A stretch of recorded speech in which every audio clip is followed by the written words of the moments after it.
Let's turn now, though, back to January 6th. And Ankush, we want to get into your piece here, talking about how Trump may come to regret his January 6th pardons. Walk us through your argument, with one reason being, I believe, it's not like these pardoned convicts are simply going to go away quietly into the night. Yeah, Jonathan, I think that is actually the marquee point here.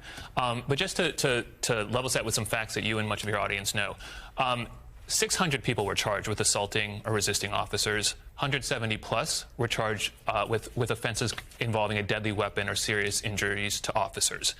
The polling around January 6th, despite what Trump and his allies have said, has always generated a large bipartisan majority of people who disapprove of what happened that day. That is still true. The numbers are lower among Republicans, but across the country as a whole, that is still true. Large numbers of people, some around 60+%, already opposed Trump's plans to do these pardons. These defendants are now going to be in public forever, right? Stuart Rhodes, Enrique Tarrio, the QAnon shaman. These people are already out in public saying, disturbing things. Mm-hmm. Jackson Reffitt, who was a witness against his father in the first January 6th case that went to trial, was on air talking to one of your colleagues a day or two ago, I think Chris Jansen, talking about how he has been getting death threats in the wake of the pardons.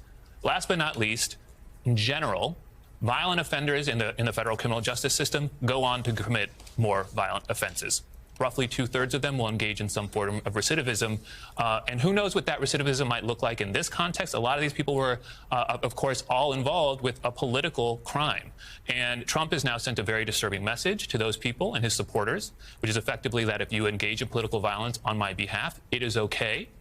And I don't think this is the last of what we're going to hear from these people. And we're going to see civic society, the media, nonprofits, universities following these people now that they're back in society. Well, I think you're exactly right, too. This is going to be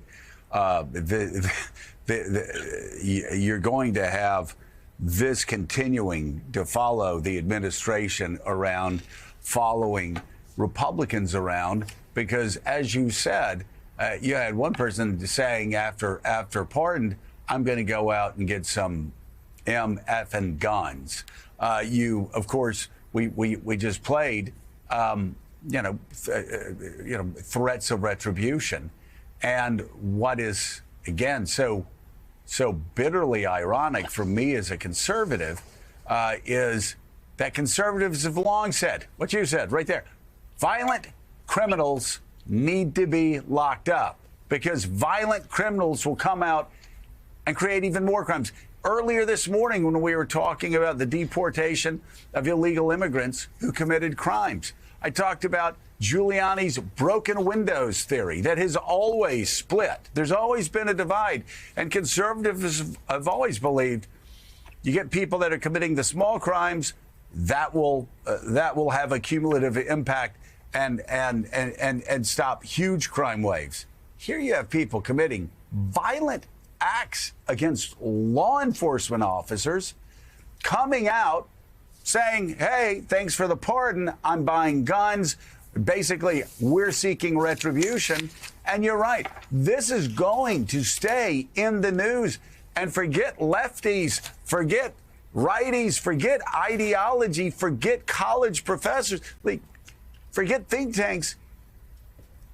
Americans are going to see this, and it's going to have a negative impact on their view of Donald Trump, of the administration, of the Republican Party, especially if they don't speak out against the violence.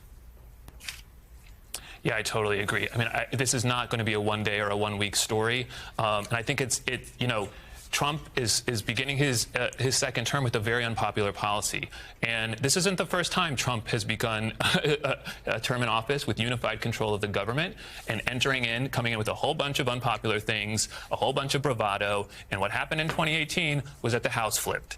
And I just think that, the bravado that we're hearing from Trump and his allies is just that. It's a bit of a posture. And I think in this particular case, as the facts and information continues to drip out to the public about what these pardon defendants actually did, what they are currently doing now, and what they may do in the future, I expect this decision will become even more unpopular. Well, the new piece is online now for Politico. Senior writer for Politico magazine, Ankush Kaduri. Thank you very much for coming on the show this morning.